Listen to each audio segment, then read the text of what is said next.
Welcome to True Crime Garage. Wherever you are, whatever you're doing, thanks for listening. I'm your host, Nick, and with me, as always, is a man who once right here in this very garage and on this very show claimed to know a lot of moms. Ladies and gentlemen, the mother's champion, he is the captain. His mother was a mother. It's good to be seen, and it's good to see you. Thanks for listening. Thanks for telling a friend.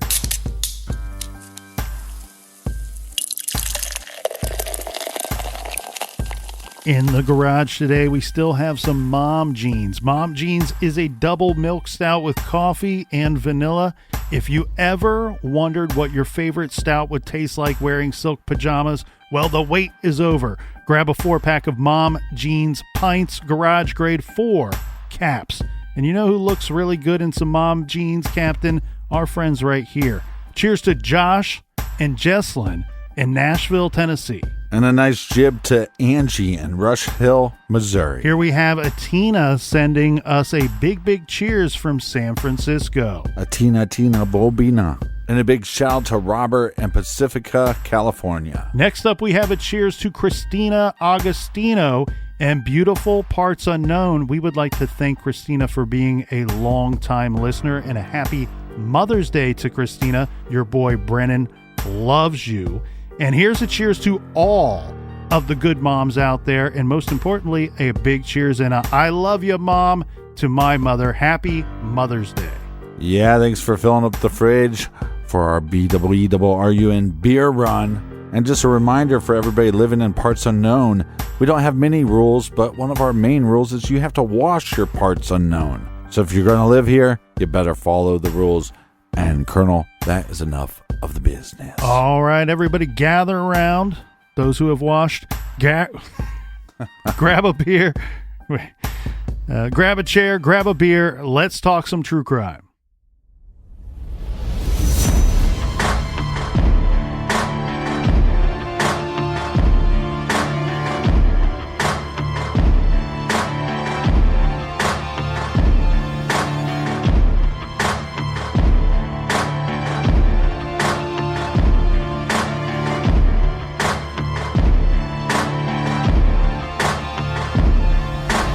Today, a 42-year-old man remains behind bars, accused of kidnapping and attacking a 9-year-old girl found chained in his home.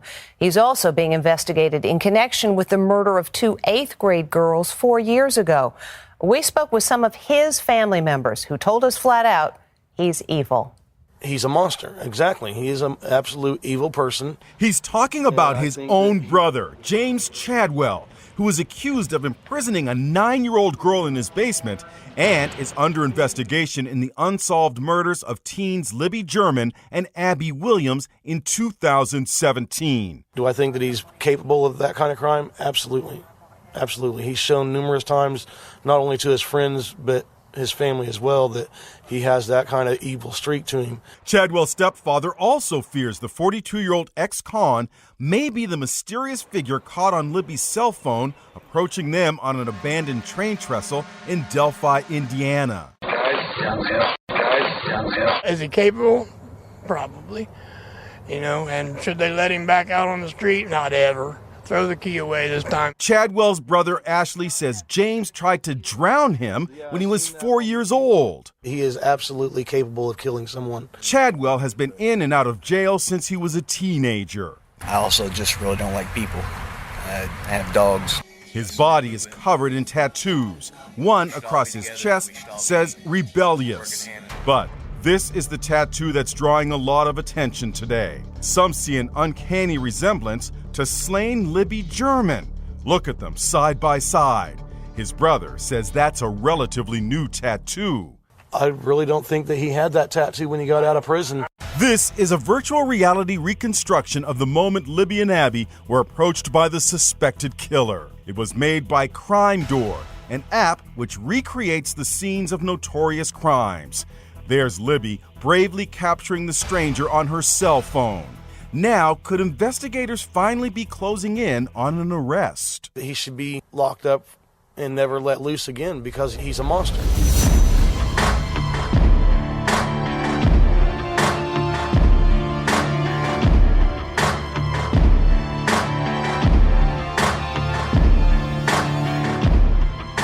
From the website FBI.gov, under seeking information in the double homicide case that is known as the Delphi murders, it says on February 13th, 2017, Liberty German, age 14, and Abigail Williams, age 13, were hiking on the Delphi Historic Trail near the Monon High Bridge, just east of Delphi in Carroll County, Indiana. Liberty and Abigail were reported missing to police after their parents were unable to locate them at the pickup location. Volunteers subsequently discovered the girls' bodies in the woods east of Delphi in Carroll County, Indiana, on the next day, February 14th, 2017. Investigators have distributed a photo of a person observed on the Delphi Historic Trail. The photo appears to depict a white male wearing blue jeans, a blue coat or jacket, and a hoodie. During the course of the investigation, evidence has led investigators to believe that the aforementioned person is suspected of being involved in the murders of Liberty and Abigail. The person depicted in the composite sketch is described as a white male between 5 foot 6 inches tall and 5 foot 10 inches tall, weighing 180 to 220 pounds, with reddish brown hair. His eye color is unknown. The suspect is believed to be between 18 and 40 years old, but may appear younger. You've asked for it. People want to know about this James Brian Chadwell II, the man who has most recently come into the question, into the fold of possibly being the Delphi killer, the bridge guy. He was arrested on April 19th for abducting a 9-year-old girl and assaulting her inside his home. Well, and yes, just comes on our radar, but it seems to me that his name has at least appeared on the radar of the Delphi murder case. And as said, this man was arrested, but it was late last week, mid to late last week, where the news started coming out that Carroll County might be looking at this guy as a possible connection to the Delphi homicides. And man, I got to tell you, Captain, my inbox was filling up rapidly with people who wanted to know more about James Brian Chadwell II, wanted us to talk about him, or demanded it's time once again for a Delphi update. Yes, probably the most messages we've ever received as far as breaking news. So we had to take the case that we already had research and ready to go and put that on the back burner to discuss this one. So I'm sure there's going to be a few items that maybe we haven't uncovered because we haven't had that long to dive into this individual. But look, we can figure out a couple things from what you just read. 5'6" to 5'10". Does James fit into that category? Yes. 5'8". Does he fit into that weight range? I would say, by looking at his pictures, possibly. So now we have two criteria met. Reddish brown hair. I think his hair could pass for that category. It's definitely in the brown category, I'll say that. So now we got three of the criterias. He lives or was living within 15 miles of the murders. When he was arrested in April of this year. The question then, Captain, becomes, where would he have been living in 2017? There's some information that we discussed in the last episode and that we found when looking into this guy that he potentially was living in, or at least listed an address somewhere, that he was in Peru, right, Indiana, at the time of the year of 2017. Now, I'm showing it's about a 37-mile jaunt from Peru to Delphi. The interesting thing here, and I don't think that this has to do exactly with this James Chadwell character, but I remember from our previous coverage, we were talking about some of the search warrants that were issued from Carroll County within days of them finding the two girls. Right. And I remember us discussing there was a search warrant that was issued for someone, or a residence at least, in Peru, Indiana, within days. Again, I don't think it is directly tied to this James Chadwell guy, but a weird thing there that. Yeah, one of my sources says it is that this cool. is directly connected to him. Again, though, you hear this misinformation all the time, and there's a couple people that talk to law enforcement in the Delphi murders case early on. I do not want to state their names, but You know who you are. But supposedly there is a connection between this Chadwell and these individuals that knew Abby and Libby and that came forward with information that they gave to law enforcement. Is that possibly why Chadwell was on their radar? Again, a lot of the stuff that we're going to bring up doesn't mean anything. It could mean everything or it could mean nothing. Like James Brian Chadwell seems to be interested in hiking or bridges. And so is it possible that he was somebody that would visit Delphi to go to their park, to hike around? We also know that he has trespassing on his background. So is he somebody that doesn't necessarily stay on the trails but roams wherever he wants to? Again, they were murdered in a part of the park that was not open to the public. So a lot of different things. But when they talked to Chadwell's family about the arrest and the possible connection to Delphi, both his father and his brother said, look, we think he's capable of murder. And I think that's pretty telling, not only coming from the father, but also the brother. But then you get, again, conflicting reports because he has a lot of tattoos, and some of these tattoos on his arm, they look of like almost like crying children. They have no eyes. They just, so that there's no eyes in the tattoo drawings. And there's one where it's a tattoo of a girl and it looks like she's either her makeup's running or possibly that she's bleeding from her eyes. And a lot of people think that this looks like Libby from the Delphi murders. Yeah, we talked about on the previous show people doing side-by-sides of bridge guy and potential suspects and how that's gotten really blown way out of proportion to an uncomfortable level.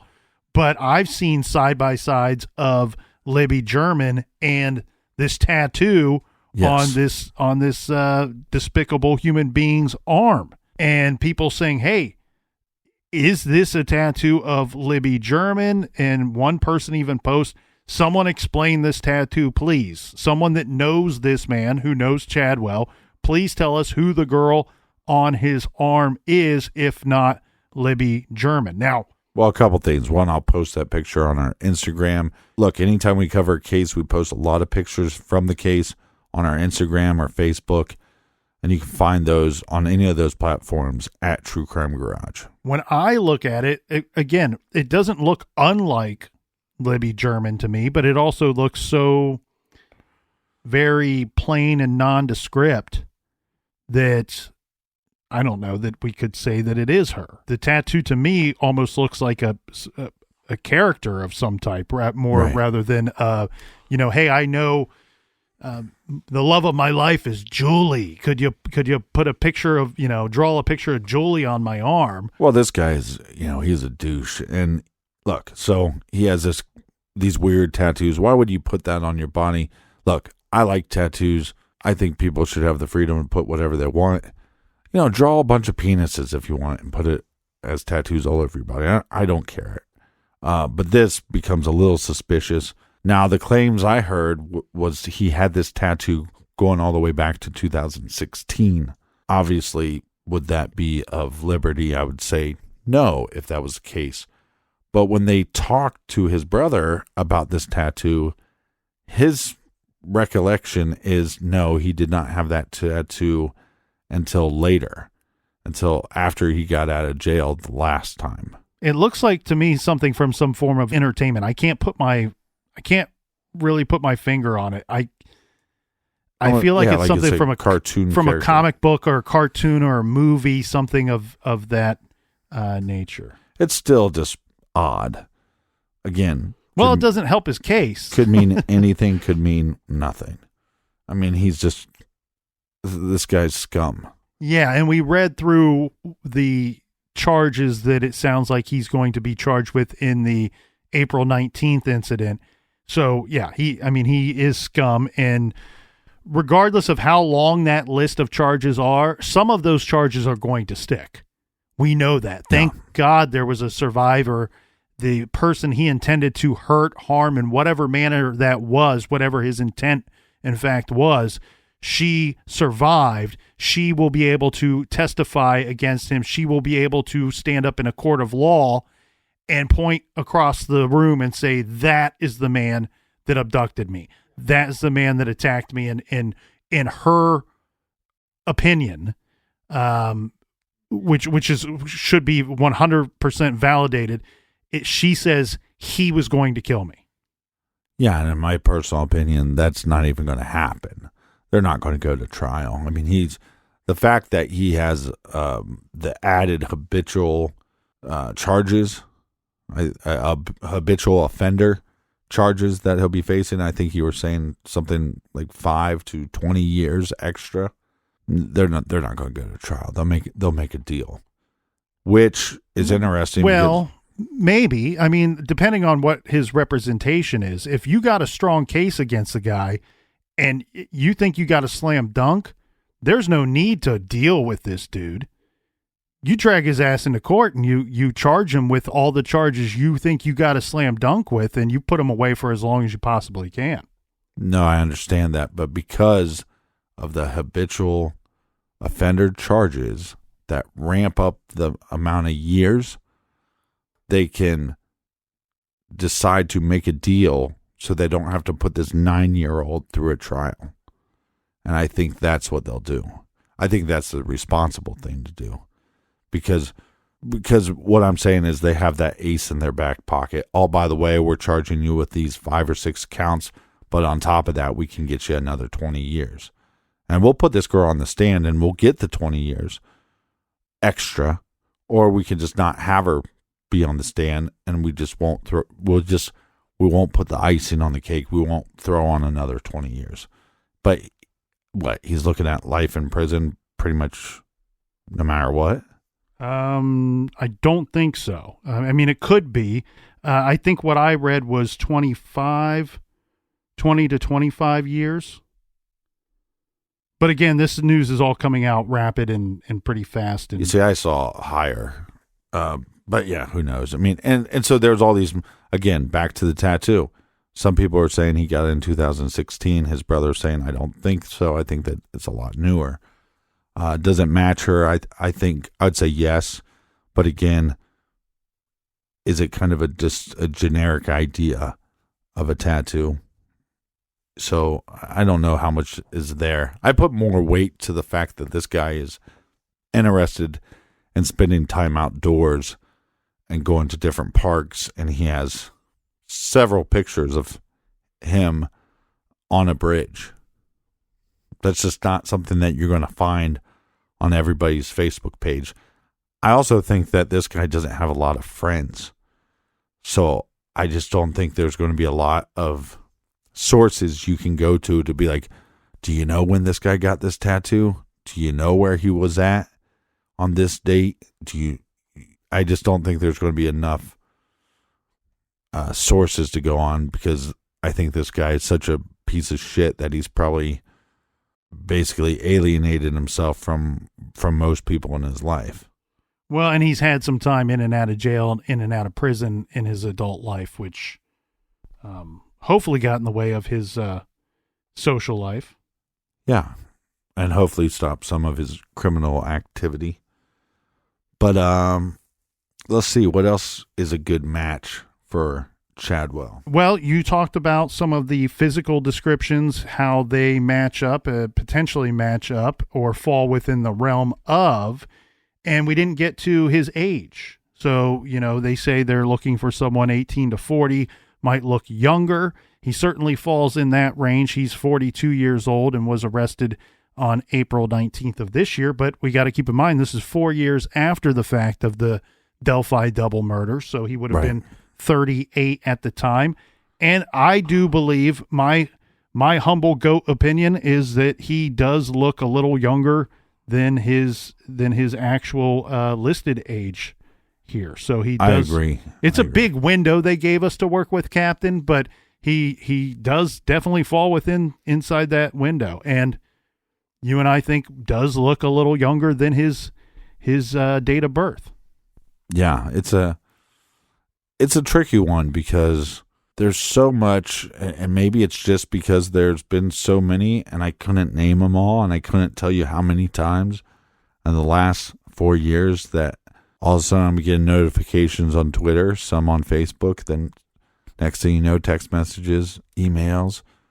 What about this guy for Delphi? And there hasn't been one that has really hit my gut that said, this is it. Today's the day, right? Like they say. Mm-hmm. And I think this one was interesting, though, because when I first started getting bombarded with the emails and the messages on social media, my gut feeling was this isn't the guy. And then you start just going through little pieces of evidence, just what we know on the surface level, and you go, well, none of this stuff is ruling this individual out. Now, he might have some airtight alibi, but this guy is such a horrible individual. There's nobody out there that is going to be this guy's alibi unless they're a legit alibi. Well, and as you pointed out, his own father and brother both now on record saying, yeah, we think he's probably capable of something like the Delphi double homicides. Of course, we should remind everybody that obviously they're saying this after the fact, after they know that he abducted this 9-year-old girl, locked her up in his basement, and in her words was trying to kill her. Right. So, of course, they're factoring that in. You really wonder if you could hop in the time machine and go back to 2018, 2017 in April or March or June of that year and ask these two fellas the same question if they would in fact have the same answer. Now, you said friends or what kind of people could we talk to? There is somebody, and I'm going to leave out whatever they're posting this under because, well, I don't have to tell you my reasons, but I'm going to leave that out. There is a post that I saw on Reddit that says some guy on Facebook says he used to work with him, being James Brian Chadwell. And again, he seems to be going under Brian Chadwell on most social circles. Used to work with Chadwell in Kokomo, Indiana, around the time of the Delphi murders, and says that they suspected him of being involved. And this person claims that he tried to call the tip line many times, but it was through the FBI, and their comments was, it was a joke. Look, I can't speak to what this person's experience was. Right. We don't know if this is all factual information. We can say this. If you're calling in a tip to your local authorities on any case, it doesn't have to be Delphi, but any case, but if it were Delphi, the FBI, whomever you decide to call, this doesn't mean that they jump into the car, call all available units, and sirens are blazing, and they go 100 mile an hour down the road to this individual's house that you call in the tip. Right. They're going to do their work behind the scenes, do their due diligence. They're probably going to check you out too to make sure that you're not some nut job or some person that's trying to throw this individual under the bus for reasons unknown, for reasons that have nothing to do with that particular case at all. But that's why, again, I go, my gut is saying I don't know about this guy. A couple things kind of line up, but then you sent me a message that just kind of hit me, and I stopped, and I'm not the most religious man or spiritual man, and all I said was, I just said, I hope this is it. Oh, yeah. For the family. I hope my gut is wrong about this guy, but the more that you talk about him and the more you look into him, the more your gut is kind of being quiet about it. And that's why I believe, like you said, tips or whatever, this individual, this numbnuts, was on a list, maybe a big list of people, but then his name pops up in the news, and now all law enforcement around Delphi is going, hey, now this guy, now all the sirens are going. Now it's all hands on deck to figure out if this creep is responsible for 2 murders. Here's the thing that I often wonder about too, especially when we talk about somebody like this Chadwell character. I have to remind everyone and remind myself in the process, and this is something that we've talked about here about this case specifically multiple times. We know the outcome of what went down that day near the Monon High Bridge. We do not know what the intent of the perpetrator was. We do not know what the goal would have been, if you will, of Bridge Guy. Could it have been to abduct? Could it have been to move them to another area? Was it in fact to kill someone, anyone, or a targeted individual or individuals there that day near the bridge or near the park? We don't know that. We won't know that until this guy is in handcuffs and tried and convicted. But with Chadwell, what I would really like to know, we got so many people covering it. We're trying to cover it ourselves here today. I want to know when I'm hoping this thing goes to trial, because if so, I will be tuning in if able to do so. If not, I'll be reading the news snippets that are coming out. And I'm with you, Captain. I think if it does go to trial, it's going to be pretty quick and clean. It won't take a long time to convict this guy. I hope this guy folds. I think if they put enough pressure on him, this idiot likes to talk. I want to know, yeah, we've seen some of his social stuff. He's not the brightest bulb out there. But anyway, I want to know more about this lock on the basement door, because it's described as like a chain type lock in some of the news outlets that we've seen. And I understand that depending on where you live and depending on the structure that you live in, there are reasons to have such a lock on your basement door. But the overwhelming majority of the time, there is not. There is very little, if any, reason at all to even have a lock on your basement door, let alone one that locks from the upstairs, keeping whatever it is downstairs locked up. Right. And what I'm getting at is, look, a lot of these dudes, there are crimes of opportunity. They see a potential victim, they see someone that's vulnerable, and they take this opportunity that presented itself to them, to this monster, and they seize the moment and they capture that person, and they do whatever it is that they do or what they wanted to do. But here, I have to believe, my suspicion is almost 100%, Captain, this crime of opportunity of tricking this girl inside to pet the dogs, when did that lock? And why did that lock? Why was it put on that door? If it wasn't there when this Yahoo moved in, he put it on there with the purpose of what he did on April 19th, with confining someone in that space. Mm-hmm. That is a different level of sadistic. That is a different level of evil in my mind. Someone who's making preparations and waiting for that opportunity to present itself. And when it does, the monster knows, I've been preparing for this. I'm ready. I can get away with this. I can win. I can get the result that I wanted. I can carry out those sick, sadistic fantasies that I've been thinking about.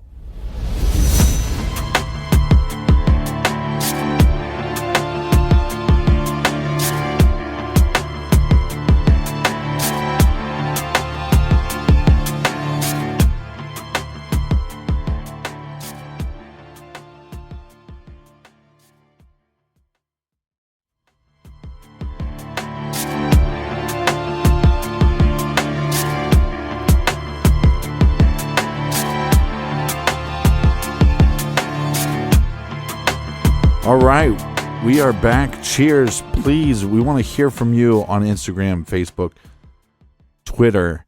Does any of our listeners out there have any information that they could share with us that we can share with law enforcement to help qualify or disqualify? And look, it's not lost on us that everything's lost on us. Well, actually, you're right. Most things are lost on us. Hell, we've been locked up in a garage for 5 years. Yeah. But it's not somebody lost let on us out. That this is a wait, lot of hold on. speculation. The reason why you're so curious about this chain being on the door is because we have one keeping us in here. We thought it was smart to put one on the outside, but now we can't get out.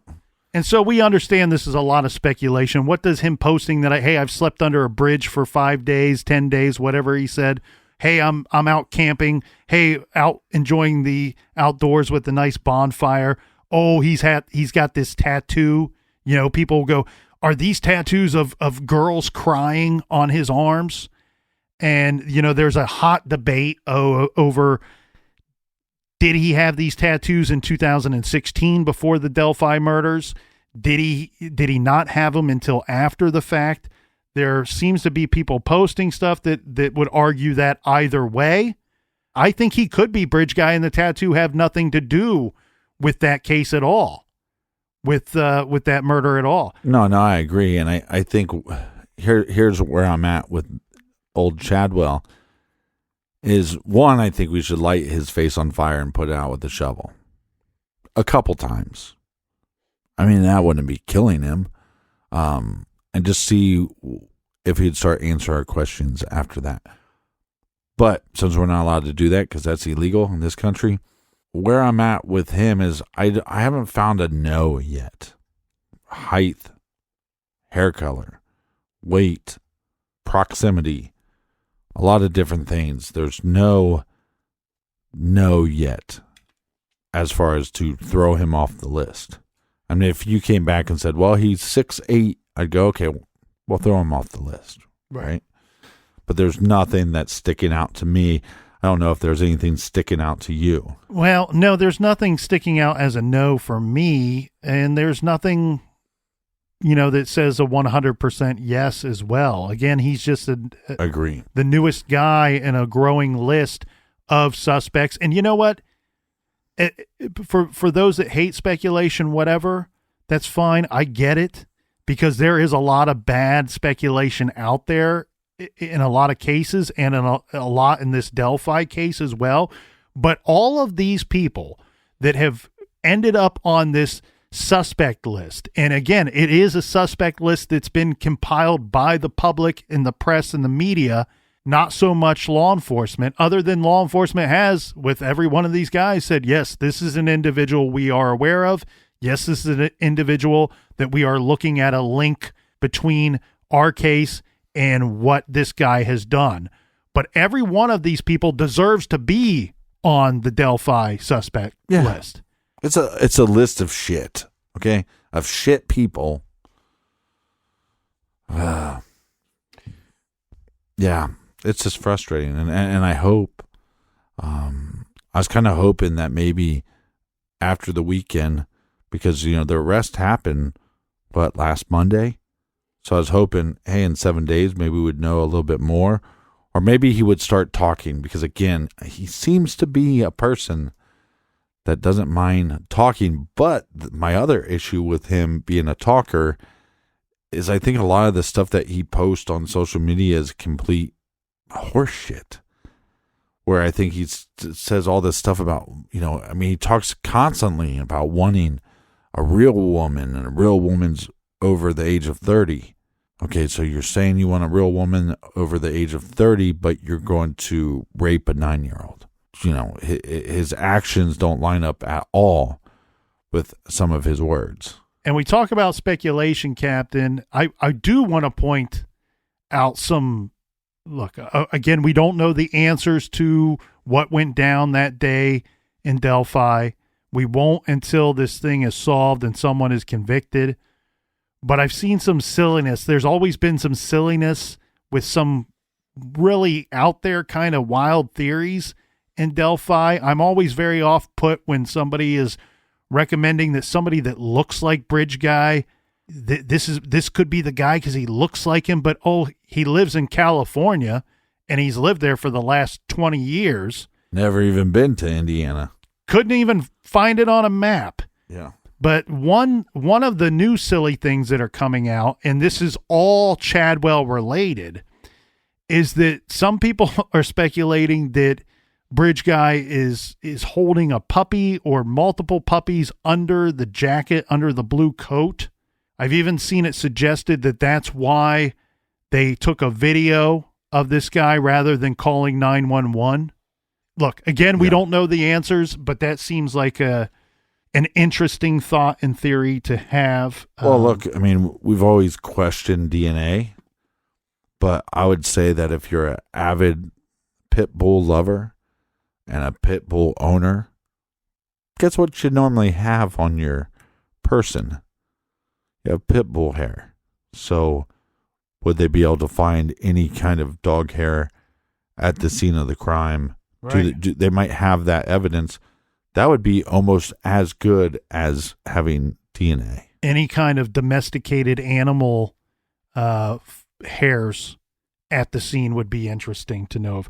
But I want to go through this one post here that I found on Reddit. There's a bunch of activity about Chadwell on Reddit, as well as web sleuths and all kinds of... Give the poster credit. All kinds of websites out there. Yes, I will. This poster is You in Schitt's Creek. And I thought this was a lot. Schitt's Creek. I thought this was a brilliant post here. It says, why POIs, persons of interest, like Chadwell are viable. And it goes on to say, I think a lot of people are hung up on the idea of Bridge Guy being some well thought out serial killer that always acts on the same MO in every crime they commit. At its core, we are likely dealing with someone who carries out sadistic, impulsive behavior, and the outcome of each incident differs based on unforeseen variables. The only definite things we know about the Delphi crime is that it ended in a double homicide and was committed by someone that accompanies a pixelated video/photo and distorted audio. Everything else regarding this crime is speculation, since law enforcement has kept all other details close to the chest. Even my comment, not me, but Schitt's Creek comment, even my comment about BG, Bridge Guy's behavior being impulsive is speculation, because there is no concrete public evidence that this individual premeditated it or acted on impulse. And that is precisely why any persons of interest that at bare minimum targets younger kids in either an abduction scenario or attempted murder skyrockets to the top of the list. A person of interest doesn't need to commit a crime in the woods, use a hatchet, knife, or axe as rumored. Have it happen during the daytime. Victim exactly 13 or 14 years of age. 2 victims, etc., etc. A profile can be substantially broader than that, because we don't know the facts of the crime scene and the motive behind it. It's entirely plausible that Bridge Guy's sole intention was abduction and sexual assault, and the situation in Delphi drastically morphed and got out of hand, resulting in murder with immediate remorse with no sexual assault occurring. It's also entirely plausible that Bridge Guy's sole intention was murder. It's that ambiguity that makes suspects like Chadwell viable. He lives in the area, visually isn't a far cry from the sketch, and has shown to commit sadistic acts towards kids. You can't discredit a person of interest because their recent victim was 9 years old versus Abby and Libby being 14. A child to someone in their 40s could easily be 8 to 15 years old. We just don't know. I am hoping it is him for the sake of justice, but if it isn't, law enforcement work continues. Just remember, when dealing with mentally unstable and psychopathic individuals, it isn't always cookie cutter. And I think that's good. I think that's a good reminder for people out there that's saying it is Chadwell or it isn't Chadwell. Right. We don't know. And we're here to speculate on it because we've been told to. The email was blowing up. The inbox was blowing up, and we had people saying, look, did you see what's happening with Delphi? There's movement in the case. We've had people say, well, we just don't want to always cover cases that are cold or cases that are solved. We want to talk about stuff that's current as well. So when these breaking news happen and they're big, we want to put the work in. And I think, like you said, I mean, if you just go down the laundry list, height can match, weight can match, hair color can match, location can match, age can match, ugliness can match, creepy guy. And then again, then I think you start getting into weirder ones if you want to start talking about the tattoos and, you know, whether or not this individual likes going to bridges and stuff like that. I think those are on the outside of things. But once you get past 5 or 6, you go, okay, well, this is definitely somebody that they're going to look into. But I think if it is him, we'll know probably within a week because there'll be either extra charges or some statement from police. I hope they just don't go cold on it because I don't think that's fair to the public, especially the public that has been so adamant on getting as many resources as they can to the FBI, to Indiana State Police, and others involved in this case. Correct me if my memory is wrong here, Captain, but my general off-the-cuff, kind of off-the-rip thinking is that Daniel Nations is really the only one, the man that was a sexual offender in Indiana and apprehended in Colorado for weird, bizarre behavior.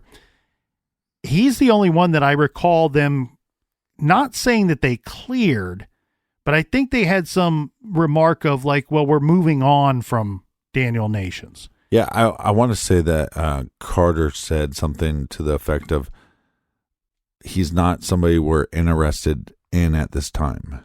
Right. And out of the suspects that we listed that are the publicly known ones, he, in my memory, is the only one that they had any kind of statement that could be pointing to that he's not our guy, that we've somewhat cleared him. Yeah, but I think he's the only one that they've ever come forward and say, we're looking into Nations as a person of interest. Where other people have had to ask the question about a specific person before they mention the name. So you go from Nations to this, and what really has drawn me out, again, something we don't know, is the media calling him a suspect, or are they getting that term from law enforcement? And if they're getting that term from law enforcement, I think there's probably a handful of other items about this dickweed that we just aren't privy to. It sounds to me, and I'm just going off of the words and the what words were used in the communications back and forth between law enforcement and the media.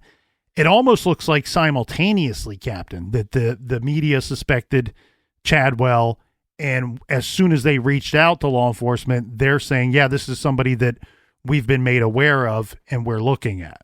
So almost simultaneously, he may have come on the radar of both at the same time, or at least he's moved up the priority list very quickly, very recently with this arrest on April 19th. But I think the Schitt's Creek poster... Yeah, it's a very intelligent post. I think it's an intelligent post, and I think it brings up, some other questions and some other thoughts. When we talked about how is Bridge Guy a serial killer? And his post very, very intelligently points out that we don't know what the intentions were of Bridge Guy that day. Right. Did he kill as just because he had to or felt he had to on that day? We don't know. But if he was it revenge or... Right. And if it were a serial killer type, and that's, one thing that I know a little more about than the average Joe out there, we've seen these types. Yeah, they have an ideal victim type, but it doesn't have to be their ideal victim type. Right. We've seen that time and time again. Bundy killed a young girl. Most of his other victims were roughly college-age girls. And a lot of them happen to have brown hair. So did he have a type? Yes. Is he willing to step outside of that to fulfill these urges, these sadistic, horrible urges that he has? Yes. Yeah, most of them are. That's what you're saying. We saw that with BTK. We've seen it time and time again with several of these serial killers. Now, would he stop? Can he stop? Because that was a question that we posed earlier. If, in fact, it's always been the overwhelming majority's belief that Bridge Guy is either a serial offender, serial killer, who has committed these crimes before Delphi, or was just starting off and was going to commit them after Delphi. So would he stop? Can he stop? And I think that's an interesting question, because when we looked and profiled somebody like the still unsolved Zodiac killer, we observed a lot of things that suggested maybe after the Paul Stein murder that he did in fact stop. And if he did, the most likely reason that he stopped was because he almost got caught. He was almost identified. Bridge Guy was almost caught, almost identified. Hell, he may have been interviewed by police. He may have been interviewed by police on more than one occasion. But when you commit a double homicide and then you see your picture on the TV days later, and then a couple days after that you hear your voice on the TV, that's powerful stuff. So would he stop? Could he stop if in fact he was a serial offender?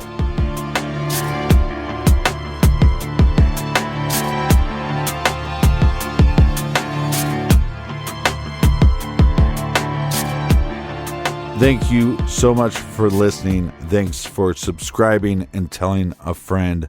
Again, any information that you think that we don't have on this James Brian Chadwell, please go to our blog, leave the information there, or you could leave the information on any of our social medias, Twitter, Instagram, or Facebook. And our previous Delphi coverage is Delphi murders back in episodes 110 and 111 from May 2017.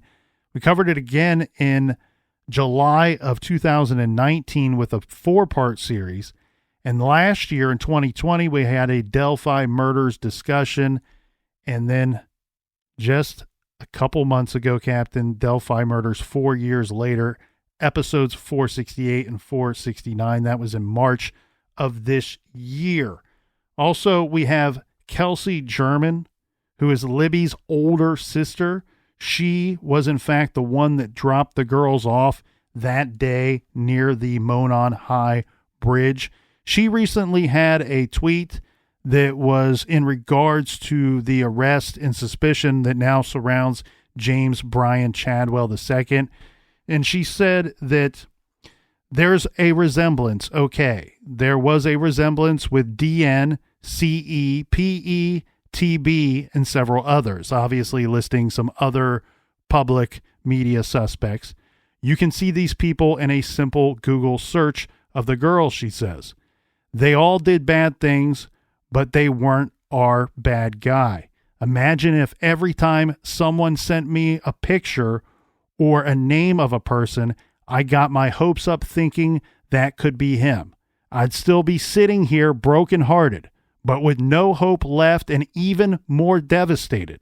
She goes on to say, please no more side-by-sides, no more names, turn them in. Let law enforcement do their job. And people that listen to our other show, Off the Record, OTR, will tell you that we reported that just last month there was an increase to the reward fund to find the perpetrator of the Delphi double homicides from 2017.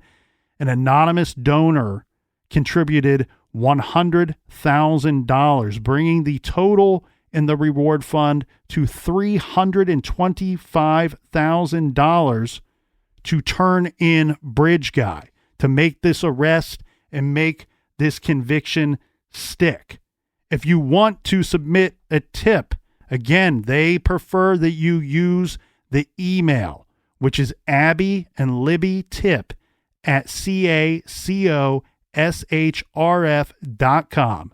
There is a tip line if you prefer to call, and that would be to call the Indiana State Police at 800-382-7537. And until next week, be good, be kind, and don't litter.